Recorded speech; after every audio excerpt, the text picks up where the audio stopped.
Despite an initial first few days of global alarmism and panic, the Omicron variant of COVID-19 doesn't appear to be living up to its doomsday billing. Despite knowing virtually nothing about the threat it poses, governments seized on media hysteria about the new strain to impose yet more restrictions. This included the return of mandatory face mask rules in England, because they've worked so well in Europe for the past 6 months, haven't they? If the government told people to wear adult nappies in the name of preventing a shitting virus, the majority would. The new rules were imposed amid a wave of cataclysmic rhetoric. Worst strain ever, more transmissible than ever, more contagious than ever, really. So what are the scientists who are in a position to know the most about this new strain actually saying about it? The doctor who first discovered Omicron said this. Because it's got all these mutations, does it in fact destabilize the virus?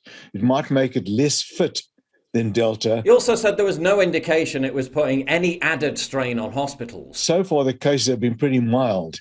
And if we have a hospital surveillance program as well, and that hasn't shown any significant uptick. And after insisting last Friday that she'd only witnessed mild cases, the chair of the South African Medical Association basically had to do a media speaking tour throughout the entire weekend to get that point across. What we are seeing clinically in South Africa, and remember I'm at the epicenter, that's where I'm practicing, is extremely mild. For us, that's mild cases. We haven't admitted anyone. I spoke to other colleagues of mine, the same picture. Do you think that we, in Britain, in the United States, in Israel, in Europe, do you think we're all panicking unnecessarily?